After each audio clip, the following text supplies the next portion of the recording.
welcome to my review of Primeval Series 3, Episode 5. Yes, we're now at the halfway point of the third series of Primeval.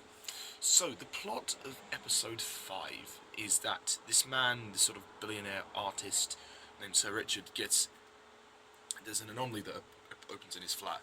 This spouting fungus comes out and he gets infected. The team have to race to stop him because he turns into this fungus creature, and the fungus spreads throughout, and Christine Johnson and her men come snooping around in the Ark. One of them gets infected, and then they have to freeze the Ark down to like freezing cold, and it gets rather intense. Danny Quinn is breaking and entering yet again, and he's insistent on helping them, and from there on it's pretty much a big race to kind of stop the fungus creature. So, yeah. Episode 5. This is another one of those cases where the show does something very diverse and interesting, particularly with the creature here. The fungus creature looks disgusting. It looks disgusting, but the design has been so well thought out. I mean, you just look at it and you go, wow, that's really clever, the way they've done that, and the way that it is actually kind of not necessarily a prehistoric creature, or we're never really sort of told what era the fungus creature sort of comes from. But I really liked the idea of the fungus creature. I thought that it was really good, and it added so much suspense. And particularly with those scenes in the second half of the episode when they're down in the underground tunnels of London, those scenes were really good. Yeah, I think I think that the action is all really good. Like when they're like I said, when they're underground with the flamethrowers and they're trying to stop the creature, and when Danny's trying to fight the creature at the end to save Jenny. This episode is really intense. I like the opening. I mean, it's quite suspenseful when, you know, it does definitely when Sir Richard's kind of liaise essentially gets pulled through the anomaly, and that's really interesting. Actually, I noticed also the cab driver was the actor that plays Tony in Coronation Street at the moment, so yeah, that was nice for me. One thing I did like also was how the characters, everybody actually got to do a lot in this episode. Like, everybody was involved. This time Sarah wasn't put to the back seat, she was actually in the forefront, she was actually being used in this episode. Connor was very determined here. Obviously Danny was taking charge as well. Jenny was good too. Abby was great too. Even Lester was there during some of the moments, because quite a lot of the episode is set in the Ark, and Lester was there as well. And obviously when Christine Johnson comes in, you know, he's trying to deal with that. You know, there's a great sense of camaraderie here between the team, and it gets really intense towards the end, especially because, you know, Jenny's almost about to die, and that's the great thing about episode 5, is that it raises the stakes, and that's what I like when the show does that. When it raises the stakes, it makes for great drama. It's thrilling. This episode is really thrilling, and like I love also the character scenes as well, the character moments. Connor's kind of living at the Ark at the moment because he's been chucked out of the flat because Abby's brother's there, and he doesn't really know where else to go. So it's very nice at the end when Lester basically offers him some accommodation.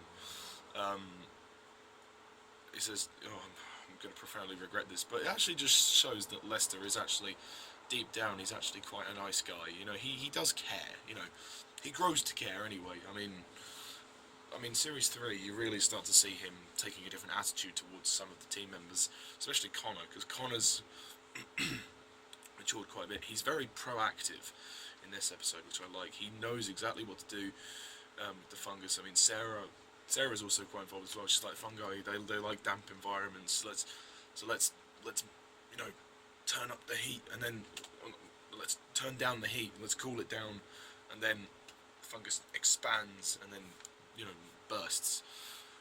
It's clever the way they've thought this through. The writers and the production team have really done their research into the fungi, sort of fungus stuff, and they've used it to make a creature. So it makes for a lot of diversity and really interesting. So it's not just focusing on kind of like prehistoric creatures, it's just actually focusing on creatures. I mean, it's nice when the show can be interesting like that, and yeah, it really is. I mean, what can you say? This episode is just fantastic. It really is. I mean, it's quite dark as well. Like in terms of the lighting, it's quite dark.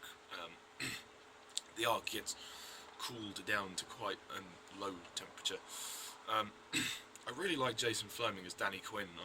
I just think Danny's a great character. I mean, like I said, he's not as good a leader as Cutter, obviously, because he doesn't have the knowledge. But he does he does go about making a lot of decisions. He wants to make himself known on the team, and he's keen to join the team. I mean, we find out his brother was killed by a creature, and he says, "You know what I can do, and I want in. I want to be on the team." He wants to basically fight the creatures to, you know, hopefully avenge his brother. Obviously, we don't know much about his brother at this stage, but that's to be revealed later on in the next series. Like I said, Sarah is much more involved in the episode. She has much more to do, which is great, because I feel the first 4 episodes, well, episodes 2 and 3 and 4, Sarah's been taking a bit of a backseat, which is a shame, because, you know, she had great potential, and, you know, I don't like it when, you know, the show brings in new characters and then completely squanders them. I mean, we'll talk about series 4 and 5 later, but, you know, it's so nice to see Laila Rouass get more screen time and to make her feel part of the team, because before she's just been sitting in the Ark doing nothing while the others have been out fighting the creatures. So yeah, in that sense, it's nice to have her there. You can still tell that Jenny is grieving for Nick Cutter. His stuff gets brought to her by one of the random staff. She says, "Oh, this is Professor Cutter's things. He doesn't have a family, so we didn't know what to do with them." So Jenny sort of, and she finds the photo of Claudia. That's another thing I really like about this episode, is that it actually kind of links back to the Claudia Brown arc, and Jenny finally sees, oh my god, I was actually someone else. She actually saw the photo that,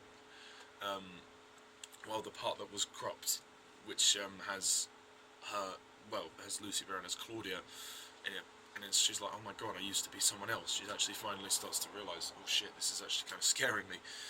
And, yeah, oh my god, it's quite poignant, actually. It's quite poignant. And I think it prompts the end of the episode as well.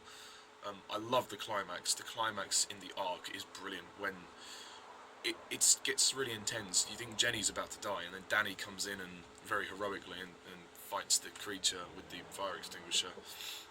You can't deny it. Danny's brave. He's very brave. He is very brave. I also like the scene when Connor's freezing to death. That's quite intense as well, because you think, oh no, don't let Connor die as well. I mean, and Lester's like, right, get him out of there. So Lester actually cares in this episode, which is great. Lester starts to show a bit more caring towards the team, because he knows that they've lost people. People have died, like Nick and Stephen have both died. So he doesn't want anyone else to die. Captain Becker's good. He doesn't get huge amounts to do. He's there mainly just to be the soldier boy, but he does it well. He does it well enough.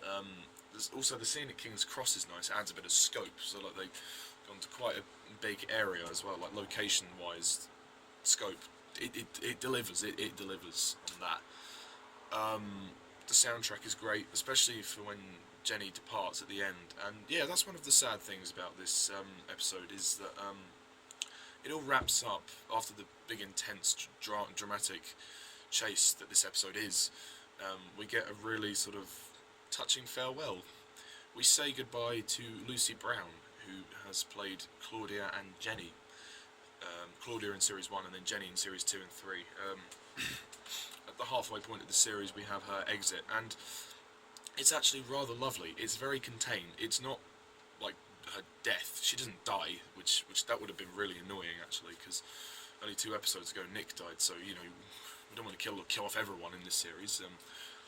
But it's really sad because you feel sorry for her, the character. She's been through a lot. She's suffered a lot. She's now starting to realise that she might have been someone else, and whatever feelings she had for Nick have long since gone. She feels like she can't do this anymore because of the emotional struggle of, you know, Cutter's death, and also that she nearly died. So she wants to start a new life, and she wants to just forget about everything that happened. And it's a really well contained, nice farewell. I mean, you can tell that Danny kind of fancies her a bit, and she's like, "You can let go of my hand now." And he's like, "Oh, sorry," and she's like, and then Danny's like, you know, I can't remember what he says, isn't it? You only live once or something, and she's like, it's not about, it's about who we are right now, and she's like, you're absolutely right, and that's why I have to go. She doesn't feel she's the same person anymore, even because after Nick died, and she feels like there's nothing left for me here now. It's not my team, I can't do this, I can't manage the team. I mean, she said, and Danny's like, this is your team, and she's like, no, it was Cutter's, but now it's yours, so good luck. And I like that. That's really nice of her to do that. She shakes Danny's hand and then wishes him good luck, and you can tell he's a little bit sad that she's going, because he obviously likes her, doesn't he? Yeah, and those last few shots of the episode when she leaves are, it's very sad to see her go, because I liked Lucy Brown as Jenny. I thought she was very, very wonderful, and the music that plays during when she's walking out of the Ark is very nice. It's very touching. So the episode is great in terms of thrills and action, and CGI is just gorgeous. It is just brilliant, and it's exciting, it's dramatic, it's intense. You think people are going to die, and it all wraps up with a touching farewell to Jenny, Lucy Brown. So yeah, and the other character moments aren't without their merits either, like when Lester offers Connor to stay with him, and there's a brief couple of moments with Abby and Connor, and Sarah gets more to do, which is great. This is a brilliant episode, and I'm so thrilled. This is the standard we need for the entire series, which sadly didn't happen, but this is what I wanted from every episode in the series. But hey ho. So I am going to wrap this one up by giving episode 5 10 out of 10.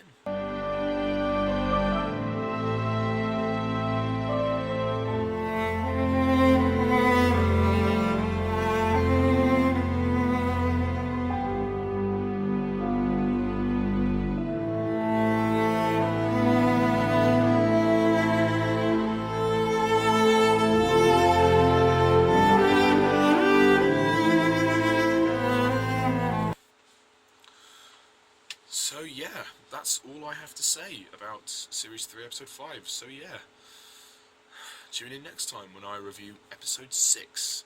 I don't know when that'll be, because I am quite busy at the moment, and I will be starting my reviews of Doctor Who Series 9 as soon as possible.